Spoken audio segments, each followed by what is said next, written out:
اگر تم اس وقت مسکراتے ہو جب تم پوری طرح ٹوٹ چکے ہو تو یقین مانو دنیا میں تمہیں کبھی کوئی توڑ نہیں سکتا۔ اچھے لوگوں کا تمہاری زندگی میں آنا تمہاری قسمت ہوتی ہے اور انہیں سنبھال کر رکھنا تمہارا ہنر۔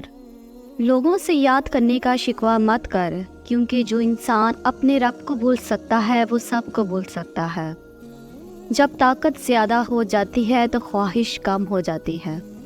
اس کو دوست مت بناؤ جو کسی محفل میں آپ کو شرمندہ کرے، خواہ وہ مذاق ہی کیوں نہ کر رہا ہو۔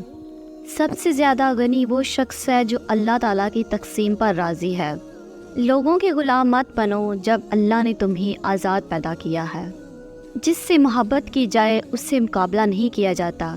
کسی کو پال لینا محبت نہیں بلکہ کسی کے دل میں جگہ بنا لینا محبت ہے۔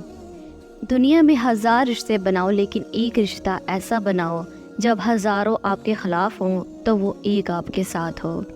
انسانیت بہت بڑا خزانہ ہے، اسے لباس میں نہیں انسان میں تلاش کرو۔ جب کسی کو کسی سے رشتہ ختم کرنا ہو تو سب سے پہلے وہ اپنی زبان کی مٹھاس ختم کرتا ہے۔ جسے تقدیر پر یقین ہوتا ہے وہ اپنے پر نازل ہونے والی مصیبتوں سے نہیں گھبراتا۔ ہمیشہ ایسے شخص کو چنو جو آپ کو عزت دے، کیونکہ عزت محبت سے کہیں زیادہ خاص ہوتی ہے۔ جب انسان کی عقل مکمل ہو جاتی ہے تو اس کی گفتگو مختصر ہو جاتی ہے۔ جھوٹ بول کر جیتنے سے اچھا ہے تم سچ بول کر ہار جاؤ۔ عقل مند ہے وہ شخص جو انجام سوچ کر کام کرے۔ پریشانیاں حالات سے نہیں خیالات سے پیدا ہوتی ہیں۔ ان لوگوں کو کھونے سے ڈرو جن کے نزدیک دوستی کے رشتے خون کے رشتوں سے زیادہ عزیز ہوں۔ ہمیشہ سچ بولو تاکہ تمہیں کبھی قسم کھانے کی ضرورت نہ پڑے۔ تم جنت نہ مانگو بلکہ دنیا میں تم ایسے کام کرو کہ جنت تم کو مانگے۔